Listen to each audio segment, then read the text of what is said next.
We're here this afternoon in the Major Crimes Unit interview room. With us is Mr. Charles Cullen, and we are here today for the purpose of obtaining a voluntary tape statement from Mr. Cullen pertaining to the death of Reverend Florian Gow, which occurred at Somerset Medical Center on June 28th. Prepare yourselves for a chilling journey into the dark and twisted realm of one of America's most notorious figures. In this gripping video, we delve into the haunting tale of the most prolific serial killer in American history, known by a bone-chilling moniker, the Angel of Death, or the Good Nurse. Brace yourselves as we unravel the sinister web of secrets and unveil the horrifying truth behind this captivating yet tragic story. In the vibrant town of West Orange, New Jersey, a man named Mr. Cullen burst into the world on February 22, 1960, heralding the start of an extraordinary odyssey. Amidst the chaos of a bustling household, he stood as the youngest among 8 siblings, where happiness always seemed to elude his grasp. But in the depths of his troubled childhood, a spark of resilience flickered within him. At the tender age of 9, he yearned for escape from the suffocating shadows that engulfed his existence. With audacious defiance, he embarked on a perilous quest for liberation, delving into the secrets of his chemistry set.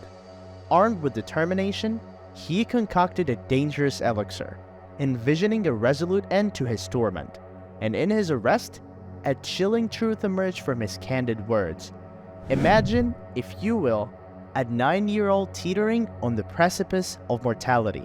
In that fateful moment, I dared to dance with death, believing that by sacrificing my own fragile existence, I could spare the lives entwined with mine from the ensuing harrowing impact. In the depths of despair and haunted by a troubled past, Charles Cullen's battle with suicide sets the stage for his sinister path. Well, some sources tell us Cullen was raped as a young kid by his father, but that seems unlikely, as his dad died when he was just 7 months old. This is probably not reliable information. In the depths of his troubled past, a tale of despair and inner torment unfurls. The revered New York Times, relentless in its quest for truth, acknowledged the enigmatic veil shrouding Cullen's background. Yet, one certainty remained. He waged a harrowing battle against the relentless demon of suicide, its icy grip threatening to consume him time and time again. Whispers echoed through the media, painting a portrait of up to 20 daring attempts, each desperate plea for liberation from the abyss of his profound self-doubt and suffocating darkness. Peering into the hidden corners of his existence, interviews with cautious neighbors unveiled a figure plagued by social awkwardness and an eerie peculiarity. Biography pages turned, revealing a solitary existence, his slender frame and awkward demeanor drawing the cruelty of bullies who reveled in his vulnerability. He wandered through life, a solitary specter, finding solace solely in the haunting words of Fyodor Dostoevsky. His mind captivated by the depths of the author's twisted tales. Perhaps within those stories, Cullen discovered a distorted mirror reflecting the truth he struggled to confront, a disheveled protagonist justifying his chilling deeds. In the darkest corners of the blogosphere, hidden whispers carried the haunting tale of 2 siblings, lost in the abyss of their shattered childhood. Fate's merciless grip tore them from the fragile grasp of innocence. Poverty cast a malevolent shadow over their meager existence, their destitute mother clinging desperately to welfare payments for survival. Their fervent faith burned like a wildfire, a radiant intensity born of unyielding dogma. Yet, Cullen suffocated beneath the weight of Catholic guilt, remorse devouring his very essence. Then, tragedy struck like lightning. His sister's revelation shattered the veil, exposing his fractured soul. A cruel car accident stole their mother, the sole anchor in their tempestuous lives. The crushing loss shattered Cullen's dreams of education, leaving him adrift in the merciless storm of adolescence. Answering the call of duty, he embarked on a profound odyssey within the U.S. Navy. Aboard the mighty USS Woodrow Wilson, he exuded mystique, yet isolation plagued him amidst relentless bullying. His true peculiarity emerged, a daring act that shattered normalcy. Poised at the missile control panel, wearing stolen medical attire, he faced swift repercussions, battling inner tempests. He danced on the edge, clinging to a fragile existence. Desperate suicide attempts marked his troubled naval career, sealing his fate. Discharged, the tumult within prevailed. From a promising nursing career to a descent into darkness, a troubled man's malevolence leaves a trail of destruction. Emerging from his naval service, he embraced a new chapter, delving into the noble realm of nursing. The hallowed halls of Mountainside School of Nursing beckoned as he forged ahead in 1987. Amidst sterile corridors, he wedded and welcomed the blessings of two cherished daughters. Charles descended into the abyss of malevolence, weaving a web of darkness within the sterile walls of St. Barnabas. Covertly, he administered deadly medication to unsuspecting patients. Why did you like Ditch? Ditch, was a very powerful cardiac medication. What does it do to someone? In small amounts, it slows the heart rate down. In larger amounts, it can cause what's called complete heart block. And then the heart is very irregular. And, it can cause death. It does cause death in large. Causing a tidal wave of fear.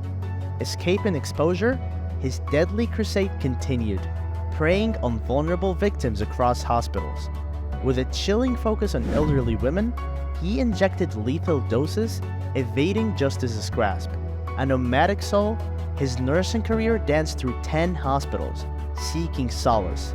Marital bliss evaporated, leaving him in desolation, his cruelty even extending to his loyal companion, until rescue arrived.